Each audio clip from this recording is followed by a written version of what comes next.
evening, ladies and gentlemen. Shut your pie hole, Heyman. Just shut it. We know who you are. We know who he is. Brock, just get your ass in the ring and let's do this. Or are you just gonna stand up at the top of that ramp looking for Heyman tell you what to do and prove to the world that you are Brock Lesnar, the bitch?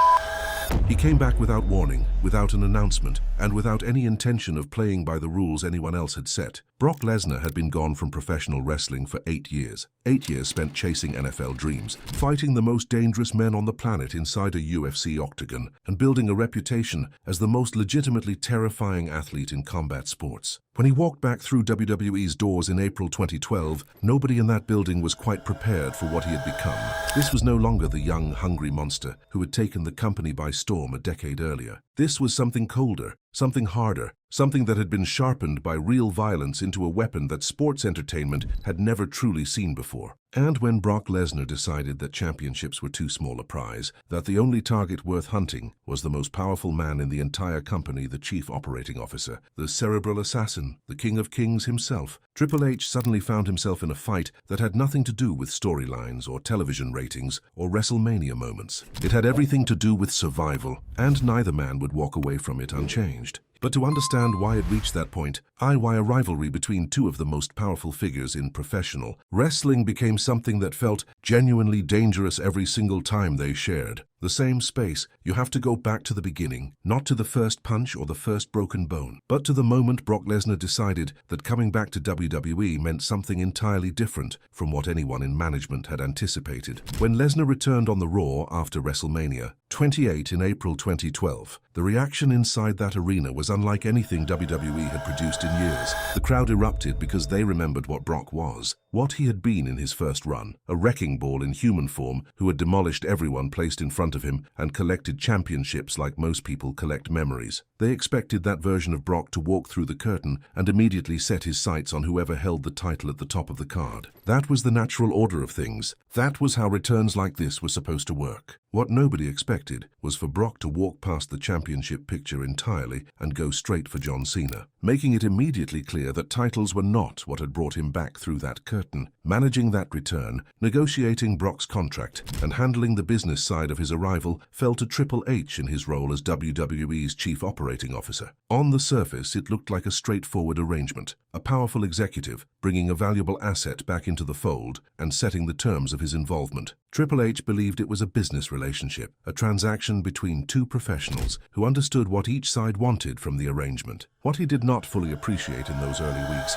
was that Brock Lesnar had never in his life viewed anything as simply business. For Brock, everything was personal. Everything was dominance, and the line between a contract, negotiation, and a physical confrontation was far thinner than anyone in WWE's management structure had accounted for. The first real warning sign came after Brock's match against John Cena at Extreme Rules 2012. Despite returning as the most hyped and most physically imposing star the company had seen in years, Brock lost that night, and the defeat clearly sat with him in a way that made the already tense contract negotiations between Paul Heyman and Triple H deteriorate rapidly. Heyman, never a man to underplay a moment, pushed for contract demands that Triple H found completely unreasonable, terms that reflected Brock's belief that he was not simply another performer on the roster, but an attraction so far above the rest that normal rules simply did not apply to him. Triple H refused those demands. And that refusal, that single act of a powerful executive drawing a professional line, became the match that lit an explosion nobody inside WWE Headquarters was prepared for. Brock did not walk away from the negotiating table with his frustrations unspoken. He did not fire off a strongly worded statement through his legal representation or choose to make his displeasure known through the normal channels available to a man in his position. Instead, he did what Brock Lesnar has always done when words felt insufficient. He made his point with his hands. Inside WWE Headquarters, in a building that represented everything institutional and corporate about the company Brock had returned to, he attacked Triple H with a ferocity that left everyone who witnessed it genuinely shaken. It was not the choreographed violence of a scripted television confrontation. It felt real in a way that made the people in that building deeply uncomfortable, a reminder that the line between performance and genuine danger had a way of disappearing entirely whenever Brock Lesnar decided it should. The attack culminated in a moment that changed the entire tone of everything that followed. Brock trapped Triple H's arm and wrenched it into the Kimura Lock, the same submission hold he had refined through years of legitimate grappling competition, and he did not release it until the damage was done. Triple H's arm was broken, and for the first time in years, the man who had spent the better part of 2 decades projecting an image of absolute power and invulnerability inside WWE was made to look completely and utterly helpless. That image, Triple H on the ground, his arm compromised, Brock standing over him without a trace of remorse, sent a message to every single person in that locker room that went far beyond the specifics of any contract dispute. It said that nobody in this company, regardless of their title or their power or their history, was beyond Brock Lesnar's reach. For Triple H, the weeks that followed that attack were among the most difficult of his professional life. Doctors examined the damage and delivered warnings that were impossible to dismiss. Another confrontation with Brock,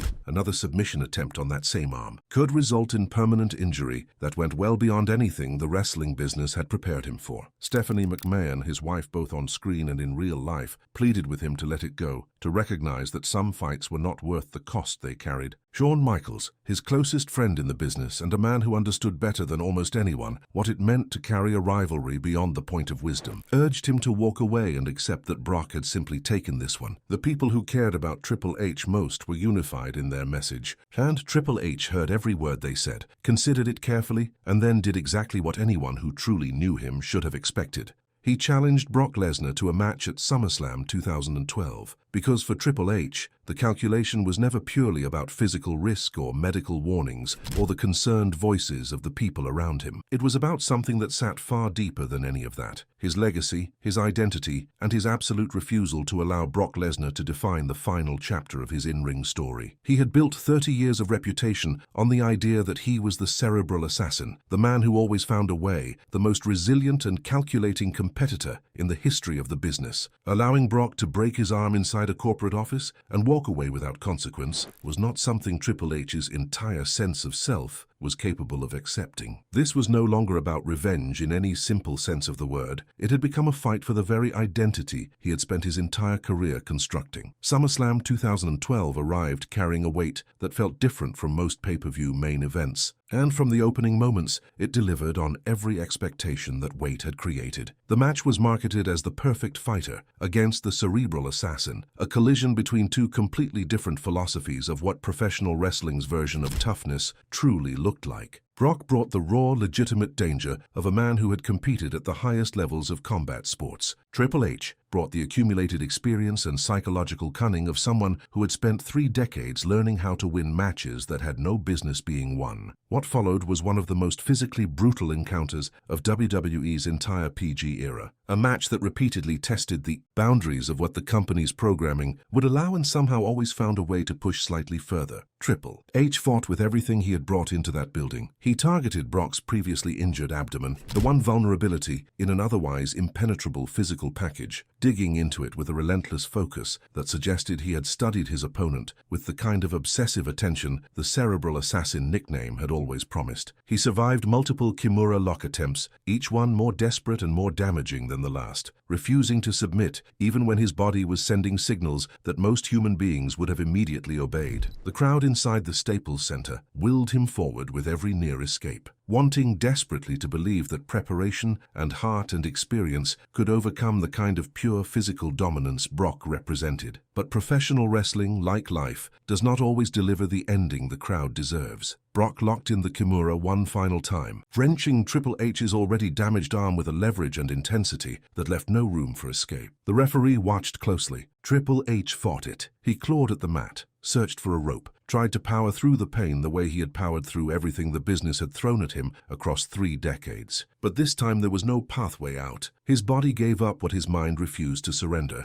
and when the referee stopped the match, the silence that fell over that building carried a weight that was genuinely difficult to process. Triple H sat in the center of the ring afterward, still and quiet in a way that felt completely foreign, for a man the audience had spent years watching dominate every environment he entered. Many people watching believed in that moment that they were witnessing the end. That Brock Lesnar had not simply won a match, but had closed a chapter that could never be reopened. But the story was not finished, and the reason it was not finished had everything to do with Brock Lesnar's inability to leave well enough alone. Months after SummerSlam, with Triple H still processing a defeat that had shaken something fundamental in his professional identity, Brock returned to WWE television and immediately made clear that Triple H was no longer the focus of his attention. Instead, he turned toward Vince McMahon himself, with Paul Heyman constructing a narrative around the idea that Vince had mistreated Brock throughout his WWE career, and that a debt was owed which could only be repaid in the most violent terms available. The attack on Vince that followed was savage enough to force Triple H back into the picture, because whatever complicated feelings he carried about his own defeat, watching Brock destroy his father-in-law on national television was a line that his loyalty would not allow him to simply observe from a distance. The rivalry ignited again, but this time it carried layers of personal stakes that the first confrontation had only hinted at. And then Brock did something that removed any remaining possibility of Triple H walking away from this story without settling it completely. He went after Shawn Michaels. Paul Heyman had spent weeks verbally dismantling both men, needling at the friendship between them with the kind of precise psychological cruelty that had always been his greatest weapon. But when the words ran out and the moment called for something more permanent, Brock trapped Shawn Michaels in the same Kimura Lock he had used to break Triple H's arm, applying it with the same cold deliberateness that had defined every act of violence in this entire saga. Shawn Michaels was not a prop in this story, or a background character brought in for dramatic effect. He was Triple H's closest friend, his brother in every sense that word could carry within the professional wrestling world,